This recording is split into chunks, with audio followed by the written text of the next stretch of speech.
Let's dive right into this explainer. Today, we're unpacking the reality behind the world's largest electric vehicle manufacturer. You know the standard narrative, right? It's all pristine, world-saving, clean energy. But when we actually cross-reference deep academic research with a comprehensive report from the Transnational Institute, well, the data tells a radically different and, frankly, a pretty wild story. Here's exactly what we're covering today. First, the green multinational myth. Second, celebrity and financialized capitalism. Third, the reality of electric. Fourth, health, safety, and labor. And finally, Section 5, profit over planet. So, Section 1, the green multinational myth, unpacking the clean energy revolution. We see this exact paradox all the time in modern marketing. You have this glowing, pristine green aesthetic, and it's used to completely mask a heavy, incredibly resource-intensive industrial reality. It's really the ultimate visual metaphor for a quote-unquote clean energy revolution that, behind the scenes, relies on the exact same dirty industrial mechanics it claims to be replacing. Moving on to Section 2, celebrity and financialized capitalism, the corporate strategy behind the persona.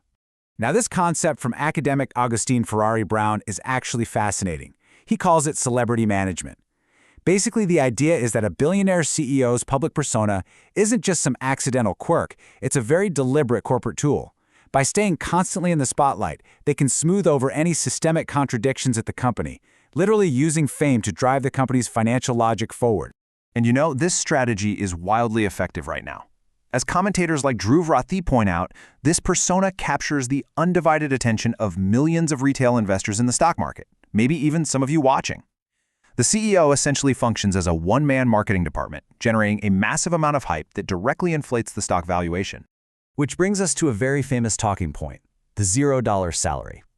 We hear this all the time, right? That the CEO takes no base salary and zero cash bonuses. It sounds incredibly noble on the surface, but the researchers argue it's actually a bit of a financial sleight of hand. It totally obscures how extreme wealth is genuinely accumulated at the top of these green tech giants. Because if you look at the stock options instead, wow. In 2018, the board approved a truly staggering $56 billion pay packet in performance-based stock. Just to put that massive number into perspective, in 2021 alone, the payout was $23.5 billion in shares. So sure, the traditional salary is technically zero, but this financialized compensation structure is creating unprecedented, historical levels of personal wealth. Also, the whole myth of the self-made tech pioneer kind of ignores a massive foundational pillar here, and that is public money, tax dollars. Trackers have identified over $2.5 billion in total government subsidies. We're talking a $465.5 million federal loan back in 2010, $750 million from New York, a massive $1.3 billion tax break from Nevada, and they're poised to profit massively off the 2022 U.S. Inflation Reduction Act. Let's shift gears to Section 3, the reality of electric, from the grid to the supply chain. Let's look at the actual physics of these vehicles. The NGO report outlines a very hard truth. An EV plugged into a coal-dependent power grid is essentially a coal-fueled car. Think about it. If the electricity generation still relies on fossil fuels, you haven't really eliminated tailpipe emissions. You just teleported them to a smokestack 50 miles down the road. And zooming out to the global supply chain, the physical cost of manufacturing these batteries becomes really stark. Sourcing this stuff is incredibly resource-intensive. The documentation tracks cobalt coming from a Glencore mine in the DRC, a site burdened by serious allegations of human rights abuses and child labor. Add in lithium and nickel extracted from massive operations across Argentina, Australia, Indonesia, and China, and it becomes pretty clear that this green product originates in some of our dirtiest industries. Now, to counter all that, you'll often hear boasts about 100% battery recycling, but you really have to read the fine print here. The report quotes iFixit CEO Kyle Wiens, who points out a massive loophole. Claiming 100% recycling often just means 100% of the batteries are shipped off to a third party.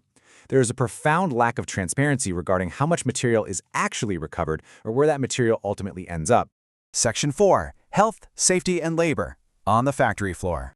Just look at this 2019 workplace data. It is a staggering statistic.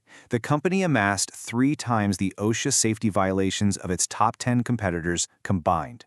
Compared to the next worst manufacturer, which was Nissan, they had 10 times more violations. And that's even though Nissan built almost 10 times as many cars that year. And those safety stats?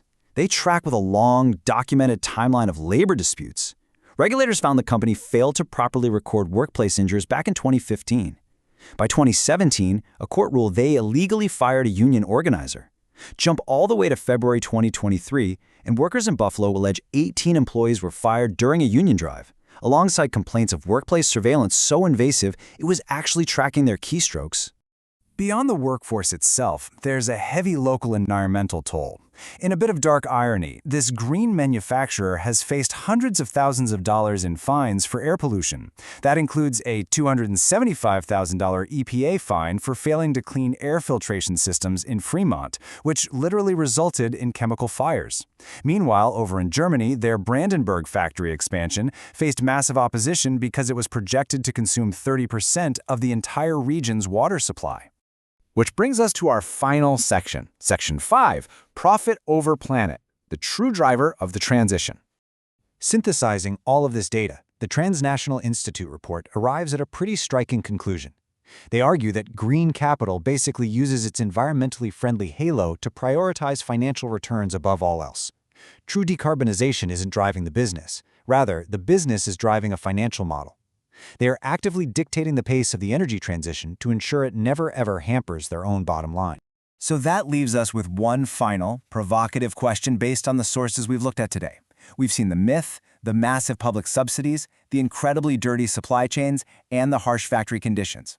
If the global energy transition is genuinely being paced by profit margins and shielded by celebrity hype, who truly benefits from this new green economy? Is it the planet or is it the boardroom? Let me know what you think.